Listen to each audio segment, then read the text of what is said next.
Lawyers, what's the most ridiculous divorce case you've seen? Story 1. The chest hair divorce. My dad practiced divorce law in the 70s, had a client who wanted out for two very specific reasons. 1. Husband didn't have enough chest hair. 2. He drove too slowly. This was peak 70s, when chest hair was basically a personality trait. Burt Reynolds had set impossible standards for men everywhere. She sat in my dad's office, dead serious, explaining how she couldn't possibly stay married to a smooth-chested man who obeyed speed limits. It's about masculinity, she insisted, while my dad tried to figure out how to write insufficient chest follicles in legal terms. The husband, for his part, refused to speed up or consider a toupee for his chest. Judge granted the divorce. Apparently, irreconcilable differences covers both follicular disappointment and vehicular velocity preferences. Somewhere out there, she probably found her hairy speed demon, and he found someone who appreciated defensive driving and smooth skin. The 70s were wild. Story 2. The ransom refusal. Woman comes in for a divorce consultation. The reason? She was kidnapped in Mexico and her husband refused to pay the ransom. Let that sink in. His wife was being held hostage. Kidnappers called with demands. He had the money, liquid, didn't even need to sell anything. And he said no. Her family had to scramble, liquidate investments, wire money to save her. She was dumped on the side of a road, traumatized but alive. When she got home, he was watching TV like nothing happened. "How was your trip?" he apparently asked. "I was kidnapped." Yeah, they called. Seemed like a scam. It wasn't even about the money. Her family confirmed he could have paid immediately. He just chose not to. Decided his wife wasn't worth the ransom. Some people lose marriages over gambling debts or spending too much at Target. This woman's marriage ended because her husband literally put a price on her life and decided it was too high. The divorce was uncontested. Even his lawyer seemed embarrassed. Irreconcilable differences doesn't quite cover "wouldn't pay to save my life," but it'll have to do. Story 3. The mother-in-law divorce. I get a lot of divorce consultations where young guys show up with their mothers. Red flag number 1. Mom does 98% of the talking. Son sits there like he's at a parent-teacher conference. She's not good enough for him. She doesn't cook like I do. She keeps him away from family dinners. I eventually escort Mom to the lobby, talk to the son alone. 9 times out of 10? Do you want a divorce? Not really. Then why are you here? Mom made the appointment. But the best was the mother who called wanting to hire me to divorce her daughter-in-law. Not for her son, for him. Like divorce was something you could order for someone like pizza. That's not how divorce works, ma'am. But I'm paying. Your son has to want the divorce. He does, he just doesn't know it yet. She literally thought she could purchase her son's divorce like a gift certificate. Some of these mothers would file themselves if the law allowed it. I, Linda Henderson, hereby divorce Jessica on behalf of my sweet baby Kevin, age 32. The sons usually stay married. The real relationship that needs counseling is between him and Mom. But hey, at least these guys bring backup to appointments, even if that backup is the actual problem. Story 4. The cat custody battle. Worked as a paralegal on the stupidest divorce in history. The couple fought for a year over the cat, not their kids. They had 3 children aged 15 months, 4 years, and 6 years. The kids? Whatever, figure it out. But the cat? War. Wife called the cat Snowball, said it should only eat wet food and chicken breast. Husband called the same cat Lily, insisted on dry food only. They couldn't even agree on the cat's name, let alone its diet. Mediation sessions, legal briefs, custody proposals, all for one white cat who probably didn't care what anyone called it as long as food appeared. Meanwhile, their actual human children were pawns nobody wanted. Yeah, whatever, shared custody for the kids, but what about the cat's feeding schedule? The 6-year-old once asked the lawyer, "Why does Snowball Lily get more lawyers than us?" Out of the mouths of babes. They spent $20,000 in legal fees over a cat, while their kids learned that pets matter more than people. The cat ended up with the wife. It immediately ran away. Karma has claws. Story 5. The bathroom renovation. Girl from my school married this rich guy from Ohio. 6 months later, divorce. The reason? Started innocent enough. He had a fetish, wanted her to urinate on him in the tub. She thought, okay, once, whatever, marriage is about compromise. But then it became a regular request. She tried saying no politely. He wouldn't take the hint. Finally, she used an excuse. The tub's too small. Next day she comes home, 24 construction workers tearing apart the bathroom. Heavy equipment, total renovation. Week later, brand new bathroom, huge tub. Note on the fridge, drink up, you've got some watering to do. But wait, it gets worse. He also wanted to bring a horse into the situation, asked her to make animal sounds while she, performed. She filed for divorce the next day. He tried to argue they just spent $50,000 on bathroom renovation, like that was the issue. Some kinks you discuss before marriage, some you discover after, and some require livestock and construction crews. She kept the house in the divorce, sold it immediately. Wonder if she disclosed the bathroom's intended purpose to the buyers. Story 6. The Garden Hose Massacre. My aunt handled a divorce where the wife went absolutely nuclear on garden hoses. Husband loved washing his car, spent hours on it every weekend. Wife felt neglected. Instead of talking about it like adults, she chose violence, garden hose violence. First, she glued all the hoses together, one giant unusable hose monster in the garage. He discovered this mid-car wash, soap everywhere, no water. When he bought new hoses, she escalated. Came home to find them all cut into tiny pieces, hose confetti scattered across the driveway. Third set of hoses, she filed for divorce before he could even unbox them. Judge asked the reason. Irreconcilable differences. Regarding garden equipment. The husband now owns a car wash. The wife married a man who doesn't own a car. Sometimes love dies not with a bang, but with a snip, snip, snip of garden shears. Story 7. The cane-beating elder divorce. Represented an elderly farmer, married 60 years. His reason for divorce? His wife had started beating him with his own cane. Why? Their daughter convinced mom that dad was hiding money. No evidence, just poisoned her mind until she snapped. This sweet old man showed up to court in a 1950s pinstripe suit and fedora. Clearly his only suit, probably his wedding suit. Meanwhile, his wife came in swinging, literally had to check the cane at security. Battle lines, husband and son versus wife and daughter. During depositions, wife admitted to the beatings but justified them. How else would I get him to tell me where the money is? What money? The money he's hiding. I'm a farmer, he said. What money? The daughter sat there nodding like this was reasonable behavior. 60 years of marriage ended because someone convinced an old woman her husband was secretly rich. He wasn't. They lived in the same farmhouse for 6 decades, drove the same truck for 20 years. Judge granted the divorce. The old man was so relieved he cried.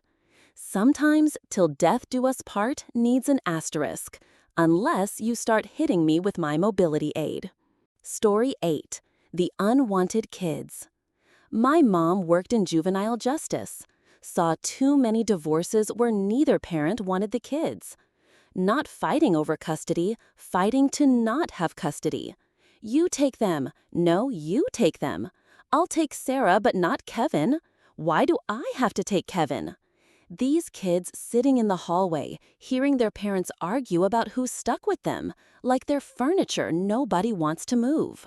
One case, parents fought harder to avoid their son than most fight to keep their kids, spent thousands on lawyers to prove the other was the more suitable parent. Kid was 12, old enough to understand exactly what was happening. The judge finally forced shared custody on both of them. They appealed to not have to see their own child. That boy's in therapy now, probably will be forever, learning to live with the fact that the two people who were supposed to love him most fought in court to love him least. Some divorces break hearts. This kind breaks souls. Story 9. The porn star cheating clause. Represented a porn actress married to a male porn actor. Both did webcam work. He did gay porn on the side for better pay. They had one rule: it's not cheating if it's for work. Simple enough, right? One day she comes home early, finds husband in bed with two men. They were not filming. No cameras, no crew, just recreational activities. It was practice, he tried to argue, method acting. She filed for divorce immediately. The old conservative judge couldn't process this case.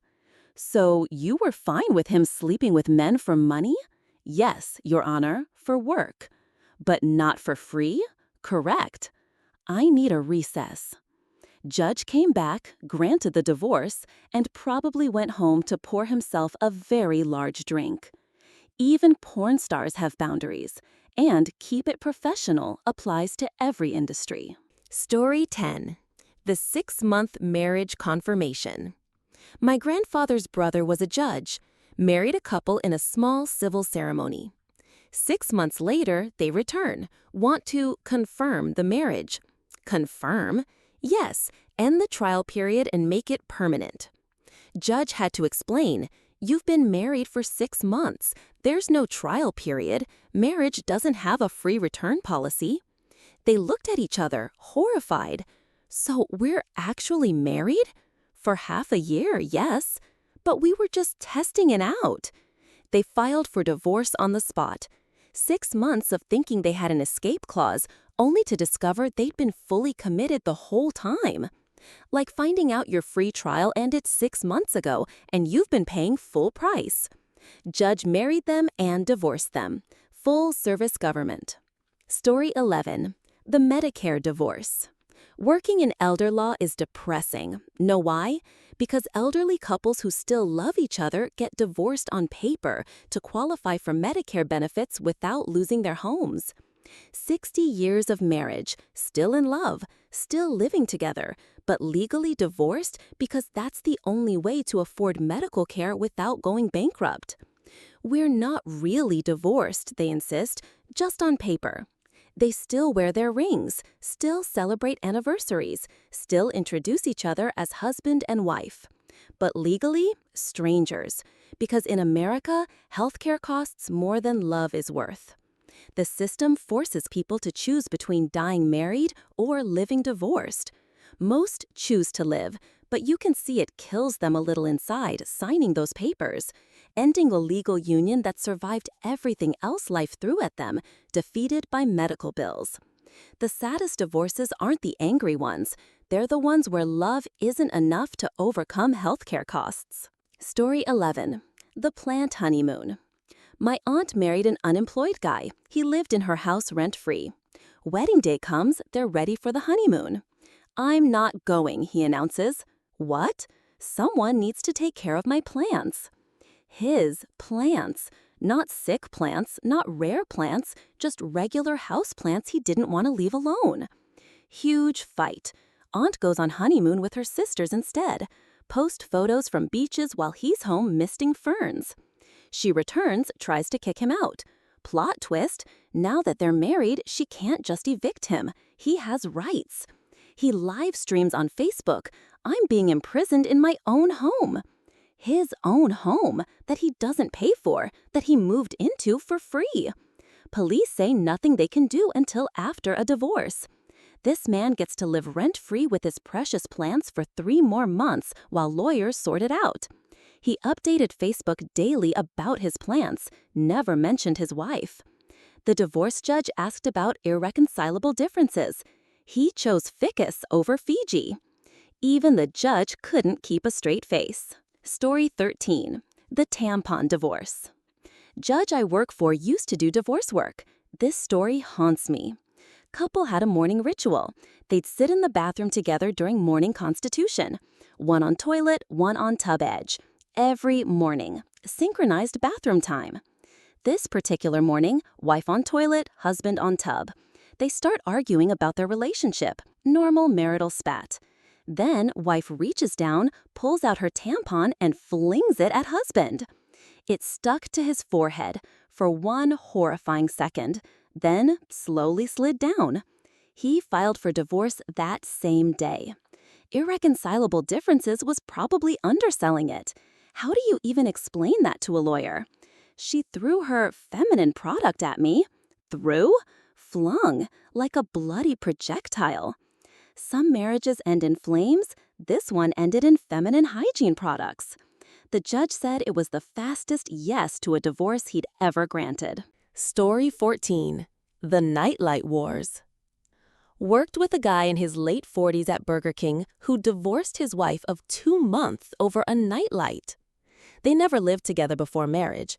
He needed total darkness to sleep. She needed a nightlight. Instead of compromising like adults, sleep masks, different rooms, dimmer switches, he went nuclear. Would lock her out of the bedroom so he could have darkness. She'd sleep on the couch with her nightlight, in her own house. Sometimes I'd claim the bed for myself, he'd brag to us teenage coworkers like this was normal behavior. 2 months. That's all it took for a nightlight to destroy a marriage. He acted like we were his best friends, telling us these stories while we're trying to flip burgers and avoid eye contact. She was so unreasonable, he'd say. Who needs light to sleep? Dude, you're twice divorced and working at Burger King with teenagers. Maybe the problem isn't the nightlight. Story 15. The exorcism divorce. Client had vertigo. Inner ear condition. Treatable with medication. Simple, right? Wrong. Her evangelical husband decided she was possessed by demons. The vertigo? Demon movement. The crankiness about his treatment methods? More demons. The medication that helped? Hiding the demons. His solution? DIY exorcisms. Sweating it out. Locked her in a room full of space heaters under blankets while dizzy. Freezing it out. Same concept, but with AC and ice bags. Surprising it out. Jumped out at her reciting Bible verses instead of boo. The final straw? Tried to surprise the demon out by pushing her down the stairs. And here's the kicker. They still went to dinner after the stairs incident. She asked for divorce over appetizers at Applebee's. He's really a sweetheart, she insisted, never acted out of anger. Lady, he pushed you downstairs to evict a demon that was actually an inner ear problem. Love isn't blind. Sometimes it has vertigo and an evangelical husband with a theology degree from YouTube. Judge granted the fastest divorce in county history. Even he looked disturbed, and family court judges have seen everything. Some people need therapy. Some people need medication. This guy needed an anatomy textbook and possibly an exorcism of his own for the stupidity demon. Story 16. The Wedding Night War. Couple made it exactly 4 hours into marriage. Reception was beautiful, expensive, the kind where you know someone's retirement fund died for this. Problem started when bride's family began disrespecting groom's side during speeches. Snide comments, eye rolls, that special brand of passive-aggressive that weddings bring out. Groom kept his cool through the reception, waited until they were driving to the hotel. Your family was incredibly rude to mine. Wrong move. Bride exploded, called her family from the car. By the time they reached the hotel, her entire family had assembled in the lobby like some kind of dysfunction Avengers. His family got the same call. Hotel lobby turned into a battleground, staff trying to separate two families screaming at each other in formal wear. Bride still in her dress, groom's tie askew. They separated right there, in the lobby, 4 hours after I do. The honeymoon suite went unused, the thank you cards never sent, the cake topper returned. Expensive wedding, shortest marriage, most expensive per-hour relationship in history. Hotel probably still tells the story. Remember the lobby divorce? Story 17. The iPad case divorce. Legal assistant here. Lady divorced her husband after 2 months. The reason? He got her an iPad case for her birthday. Not an iPad, just the case. She wanted expensive jewelry, made hints, left browser tabs open, that thing women do where they point at store windows. Birthday comes, she unwraps a $30 iPad case for an iPad she didn't own. It's practical, he said. You can get an iPad later. She filed the next week. 2 months of marriage ended by an accessory for a device she didn't possess. Judge asked about irreconcilable differences. He gave me a case for nothing, Your Honor. It's symbolic. Even the judge couldn't argue with that logic.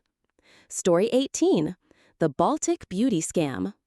Thought our case was bad when client got divorce papers for sending money overseas in a scam. Then found out the details.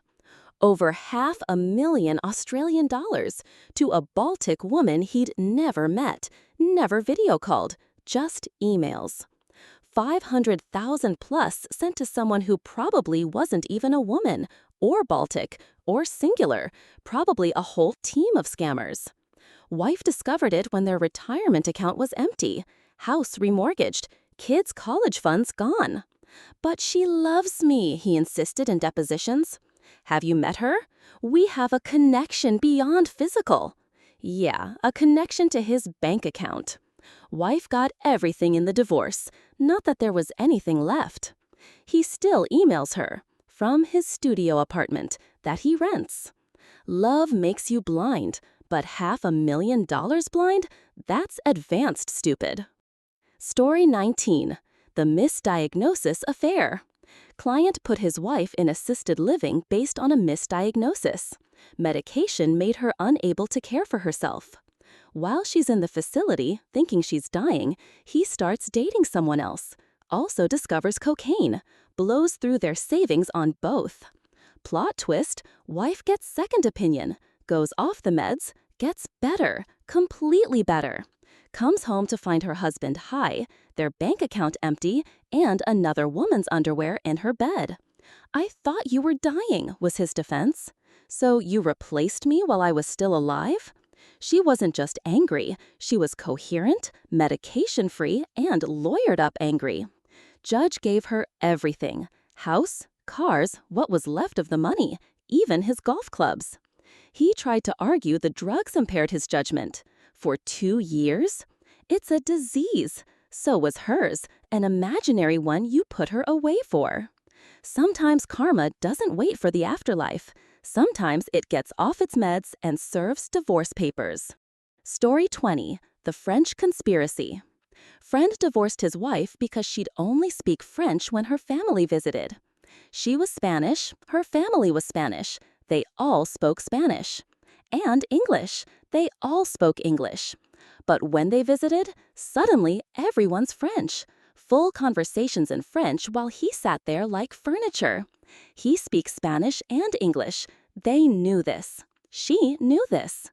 Got suspicious, started recording their conversations, had them translated. They were roasting him, in French, to his face for years. He's gained weight. His job is pathetic. She could do so much better. He doesn't even know we're saying this. His wife laughing along, adding her own insults. When she confronted her with translations, she tried to gaslight him. You misunderstood the context. In what context is "my husband is an idiot" flattering? He filed for divorce in English and Spanish, not French. She was shocked, apparently thought he'd never figure it out. Pro tip: if you're going to insult your spouse in another language, make sure it's one they'll never learn, not French. Everyone eventually figures out French. Story 21. The Tupperware Heirloom. Lawyer here. Couple fighting over everything in their divorce. Wouldn't follow court orders. Total mess. The big sticking points? A pistol and grandmother's bowls. For weeks, I assumed these bowls were heirlooms, fine china, something with sentimental value worth fighting over. They finally bring the bowls to court for the exchange. Fucking Tupperware. Not even nice Tupperware, the kind with the mismatched lids, stained from spaghetti sauce. Judge stared at them. This is what you've been fighting about?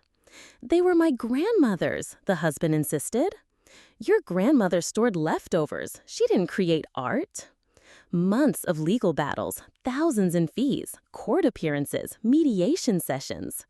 Over plastic containers you can buy at Target for $12. The pistol I understood. The Tupperware? That's just spite shaped like food storage. Judge ordered them split 50-50. They argued over which pieces for another hour. Some people will fight over anything, even grandma's old margarine containers. Story 22. The Solomon Solution. Wealthy farmer and wife in divorce court, fighting over everything. Judge was done. Gave them one last chance. Go to a conference room, work it out like adults. Both refused. Judge asks each their favorite room in the house. Her, kitchen. Him, gunroom. Judge smiles. Not a good smile. You're about to learn smile. You get everything in the kitchen, you get everything in the gunroom. Everything else gets auctioned, profits split 50-50. Their faces, the slow realization they just played themselves. But no. What about auction? That's not fair. Neither of you is happy. Perfect. Court adjourned. Lawyers just shrugged. They'd warned them. Woman got pots and pans. Man got guns. Everything else, furniture, electronics, art, cars, gone to the highest bidder. Two stubborn people learned why judges shouldn't be pushed too far. Sometimes Solomon's solution works. Sometimes you really do have to threaten to cut the baby in half. Or, in this case, auction it on eBay. Story 23. The Psychic Support. Custody modification hearing. Ex-wife wants sole custody because ex-husband spent all his money on a psychic instead of child support. $5,000 on readings. Judge asks why he's not paying support. His explanation? 1. The psychic read that his kids were provided for without his money. 2. He'd repay everything when he takes the kids to Mexico for great riches. Judge, did you just announce your intention to kidnap your children? No, the spirits told me about the riches. Spending your kids' support money on a fortune teller who tells you to kidnap them to Mexico isn't a legal strategy. It's a crime spree with extra steps. Ex-wife got sole custody. Ex-husband got supervised visits and a psychiatric evaluation. The psychic apparently didn't see that coming. Should have asked for a refund. Your Honor, my psychic says your psychic should have told you to pay child support. Sometimes the real fortune you need is common sense. That'll be $5,000. Story 24. The NASCAR divorce. Friends of mine divorced because she hated Dale Earnhardt and he hated Jeff Gordon. Not metaphorically, not as a small disagreement. Full-blown marital war over NASCAR drivers. She'd change the channel during races if Dale was winning. He'd throw out her Jeff Gordon merchandise. They had separate TVs by year 2.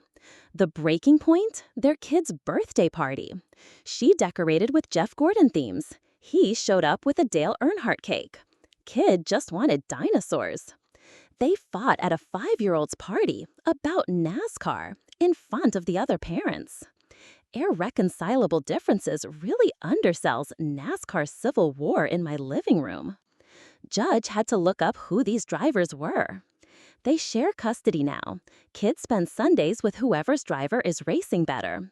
Some couples fight over money, others over NASCAR. At least they both agreed on hating Jimmy Johnson. Story 25. The Secret Jeff Gordon Fan. This unlocked a memory. Dad loved Dale Earnhardt, hated Jeff Gordon. I was maybe 6. But secretly, I loved Jeff Gordon too. The betrayal ate at me. One day, Mom found me crying in my room during a race. What's wrong? I like Jeff Gordon, but Dad hates him. She got Dad. I'm thinking I'm in trouble for NASCAR treason. Instead, he sits down. You can like whoever makes you happy, even Jeff Gordon. Nothing would make me happier than you being happy. Then he hugged me, took me to watch the race. Later that week, got me a #24 sticker for my mirror. Polar opposite of the divorced couple, my parents taught me you can love different drivers and still love each other. The divorced couple could have learned from a 6-year-old crying about betraying her dad's NASCAR loyalty. Some parents teach acceptance. Others throw Dale Earnhardt birthday cakes at Jeff Gordon piñatas. Story 26.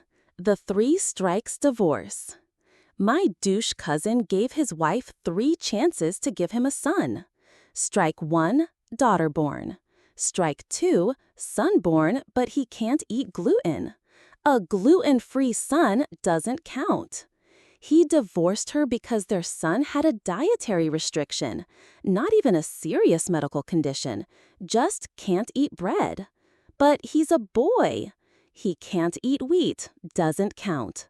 Now makes 0 effort to see either kid, the daughter who dared to be female, the son who dared to have celiac. Oh, and during the marriage, he'd take days off work, then tell her, pretend I'm at work, then watch TV all day while she handled 2 babies alone. She pretended he was at work, then pretended he didn't exist, then made it legal. Some men want sons. This psycho wanted a very specific model, gluten tolerant or GTFO. Those kids are better off. Imagine explaining daddy left because you can't eat pizza crust. Story 27. The 1910s Escape Plan.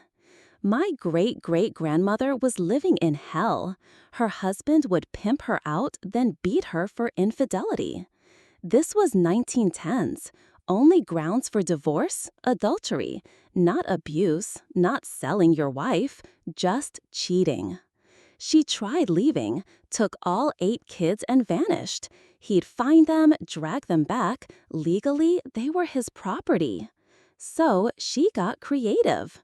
Moved in with another man, flaunted him around town, made sure everyone saw. Practically took out an ad, I'm committing adultery. Husband finally got embarrassed enough to divorce her for infidelity. She couldn't read or write, but she put her ex on those papers so fast the ink smeared. Major Catholic scandal. She didn't care. She was free. Sometimes you have to let them think they're winning. Let him divorce her for the one thing she could never divorce him for, being a monster. 1910s problems require 1910 solutions, even if that means strategic adultery. Story 28. The Toilet Paper Tyrant. My client was a nightmare, OCD that manifested as extreme penny pinching. Cut the whole family's hair at home, no restaurants, no movies, but the worst part? He kept 1 roll of toilet paper on his person at all times. You had to ask him for squares. 1 square per bathroom visit. 1. Dad, I need to... Here's your square. But what if? 1 square. His daughter was so traumatized they couldn't potty train her. Imagine being 3 and negotiating for toilet paper. Wife finally left when 1. He gave her bangs during a home haircut. 2. The toilet paper trauma broke their daughter. He viewed my bill as an unnecessary expense. Divorce was a sin. I was enabling sin. While fighting about paying me for the sin of helping him divorce, he'd still patrol bathroom usage. Your Honor, my client demands his toilet paper back. His what? He keeps the roll. She gets 1 square at a time. Even the judge looked disturbed. Some control issues are about money. This was about making your family beg for basic hygiene. 1 square. For a family of 4 years. The wife got full custody and probably bought Costco-sized toilet paper packages out of spite. Story 29. The Powder Boy. Friend's mom divorced her husband because his mother still powdered his back at age 40. They lived with his mother, cultural thing, but this went beyond culture. After every shower, his mom would walk into their bedroom and powder his back like he was a baby. 40 years old. They couldn't lock the door. Mom would knock incessantly. "What are you doing in there?" What do married couples do in locked bedrooms? Taxes? "Just powdering myself, Mom." "Don't be silly, I'll do it." Wife tried to boundaries. Husband sided with mom. "She's always done it." That's the problem. The final straw was mom walking in during intimate time because she heard the shower earlier and assumed it was powder o'clock. Divorce papers filed the next week. His mom probably still powders him in his bachelor apartment that his mom decorated. Some apron strings need cutting. This one needed a machete. Story 30. The context. For those confused, in hot Asian countries, parents powder kids after baths to absorb humidity. Key word, kids. By age 10, you're powdering yourself. By 20, you've probably stopped entirely. By 40, your mom shouldn't be within 50 feet of your naked back. Only adults who still powder, soldiers in the field with no shower access. This man had full shower access, and a wife, and his mommy still treating him like a sweaty toddler. The mom hadn't realized her son had grown up. The son hadn't realized that was a problem. The wife realized she'd married a man baby with a powder-obsessed mother. Cultural explanation doesn't make it less weird. Some traditions need to die. This one needed to be murdered. Somewhere, a 40-year-old man is getting his back powdered by his mom, wondering why he's still single. Mystery solved.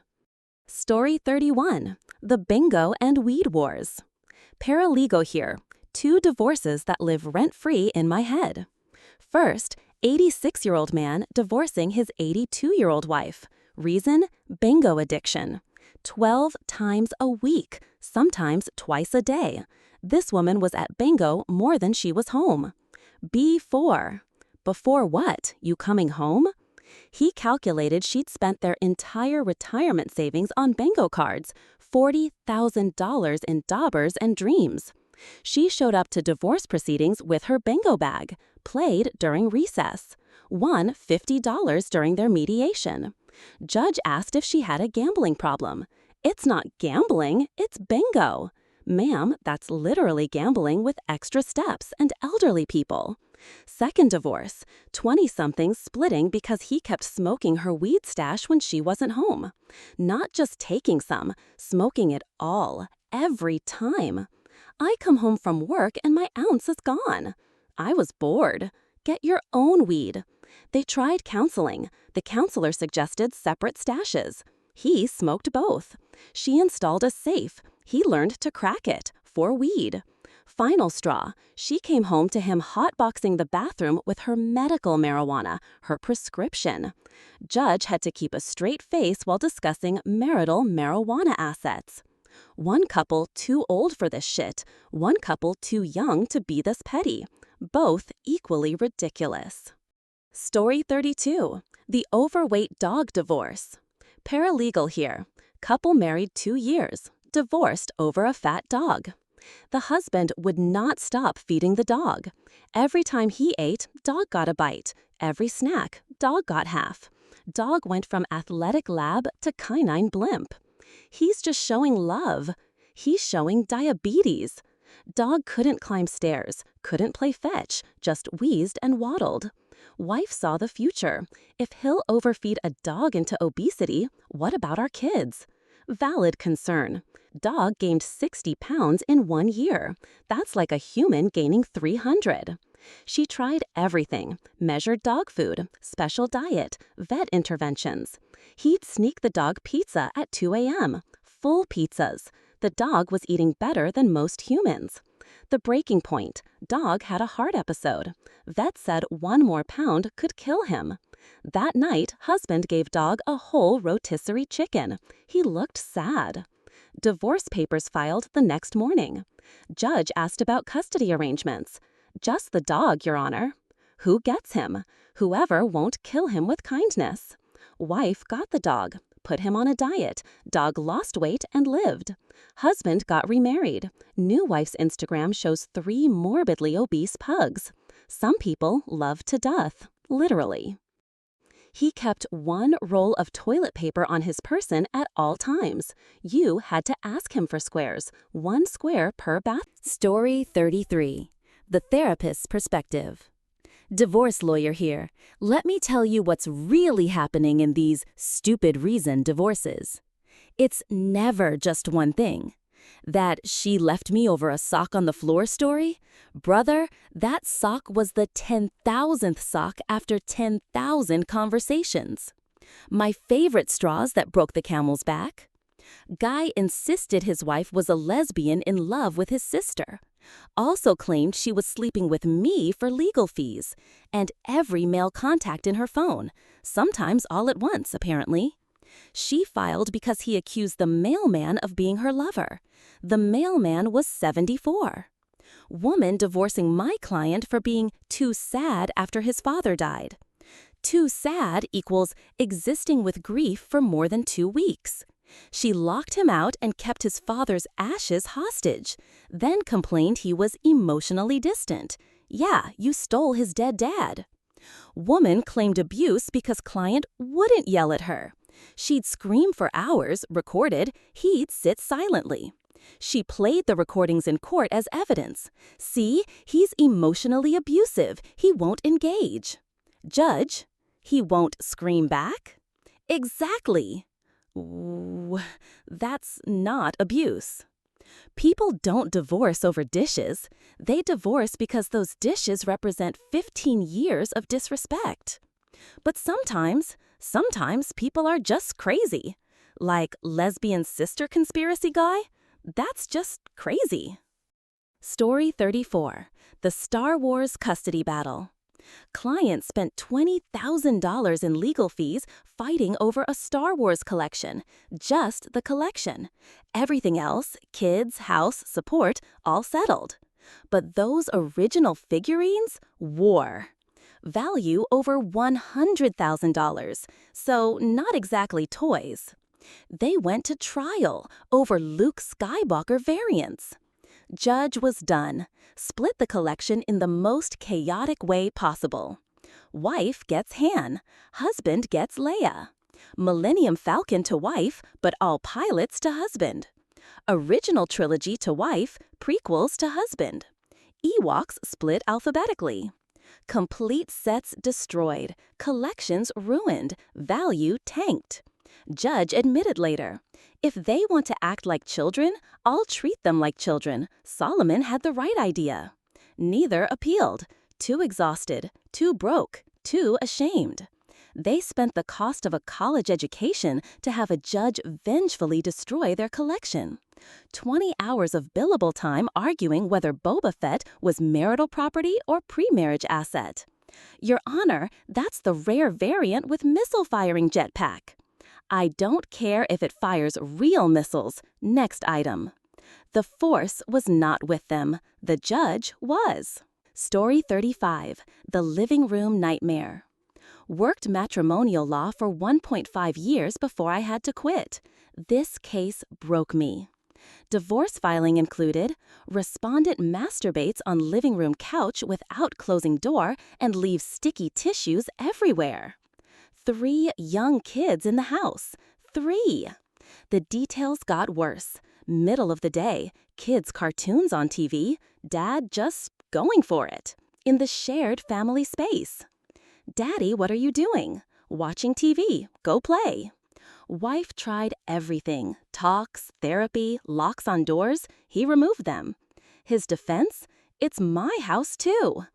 It's the living room where people live, children live. The couch had to be replaced 3 times. 3. Final straw, parent-teacher conference. Teacher mentioned son was acting out inappropriately at school. Asked if he'd been exposed to adult content. Wife knew exactly where he learned it. Judge granted immediate temporary custody to mom. Dad got supervised visits in public places, far from couches. I quit the next month. Some things you can't unsee, some depositions you can't unhear. That poor couch entered evidence. I think about it sometimes. No, I try not to think about it. Ever.